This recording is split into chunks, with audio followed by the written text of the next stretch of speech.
നമസ്കാരം. Raf talk ഫുട്ബോളിലേക്ക് അവർക്കും സ്വാഗതം. വിറപ്പിച്ചു എന്ന് പറഞ്ഞാൽ വിറപ്പിച്ചു. പോർച്ചുഗലിനെ ശരിക്കും വിറപ്പിച്ചു കൊളംബിയ. രക്ഷപ്പെട്ടു പോയതാണ് പോർച്ചുഗൽ.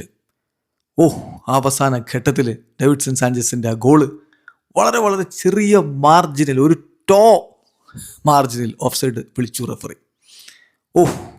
രക്ഷപ്പെട്ടു പോയതാണെന്ന് പോർച്ചുഗലിനെ കുറിച്ച് പറയുമ്പോൾ രണ്ടുപേരെ നമ്മൾ എടുത്തു പറയണം. റൂബൻ ഡയസിൻ്റെ ഡിഫെൻഡിങ് വേൾഡ് ക്ലാസ് ആയിരുന്നു. അതുപോലെ തന്നെ ഗോൾ കീപ്പറുടെ പ്രകടനം, മികച്ച സേവുകൾ അദ്ദേഹവും നടത്തിയിട്ടുണ്ട്.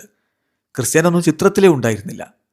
എന്തൊരു കളിയാണ്, പ്രത്യേകിച്ച് രണ്ടാം പകുതിയിൽ കൊളംബിയ കളിച്ചത്. ഇരുഭാഗത്തേക്ക് നീക്കങ്ങളുണ്ടായിരുന്നു. പക്ഷേ പോർച്ചുഗലിൻ്റെ ഇരട്ടി മികവിൽ കളിച്ചത് കൊളംബിയ തന്നെയാണ്. ഇന്നേ വരെ വേൾഡ് കപ്പിൻ്റെ ചരിത്രത്തിൽ കൊളംബിയ ഒരു ഗോൾലെസ് ഡ്രോ കളിച്ചിട്ടില്ല. പക്ഷേ ഇന്നത് സംഭവിച്ചു. ഗോൾ രഹിത സമനില. രണ്ട് ടീമും അടുത്ത റൗണ്ടിലേക്ക് ക്വാളിഫൈ ചെയ്തിട്ടുണ്ടായിരുന്നല്ലോ നേരത്തെ. കൊളംബിയ 3 കളി 7 പോയിന്റോടെ ഒന്നാം സ്ഥാനത്ത് ഫിനിഷ് ചെയ്തു.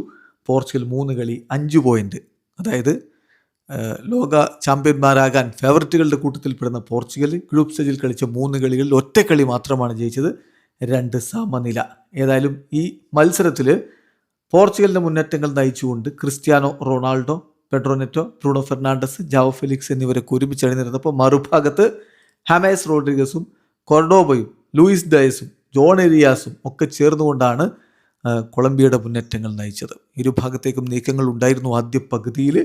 പക്ഷെ രണ്ടാം പകുതിയിൽ കൂടുതൽ മികവ് കാണിച്ചത് ഒരു സംശയവും വേണ്ട കൊളംബിയ തന്നെയാണ്. പലവട്ടം അവർ ഗോളിനടുത്തേക്ക് എത്തി. അവർ കളി പുരോഗമിക്കവേ ഹാമേസ് റോഡ്രിഗസിനെ മാറ്റി. ഹാമേസ് റോഡ്രിഗസ് ഒക്കെ നല്ല രൂപത്തിൽ തന്നെ കളിച്ചു. ഹാമേസ് റോഡ്രിഗസിനെ മാറ്റി. പിന്നെ അവർ ലൂയിസ് സുവാരസിനെ രണ്ടാം പകുതിയിലാണ് ഇറക്കിയത്.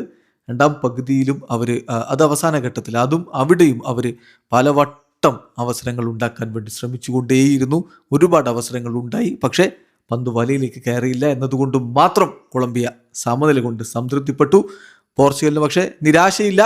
പോർച്ചുഗലിനെ സംബന്ധിച്ചിടത്തോളം അവരും അടുത്ത റൗണ്ടിലേക്ക് കയറിയിട്ടുണ്ട്. പക്ഷേ ഗ്രൂപ്പ് ചാമ്പ്യന്മാർ കൊളംബിയ. വീണ്ടും പറയുന്നു, വിറപ്പിച്ചു എന്ന് പറഞ്ഞാൽ വിറപ്പിച്ചു. വീഡിയോ അവസാനിക്കുന്ന ഫുട്ബോൾ ലോകത്തെ കൂടുതൽ വിശേഷങ്ങളുമായി റാഫ് ടോക്സ് വീണ്ടും എത്താം.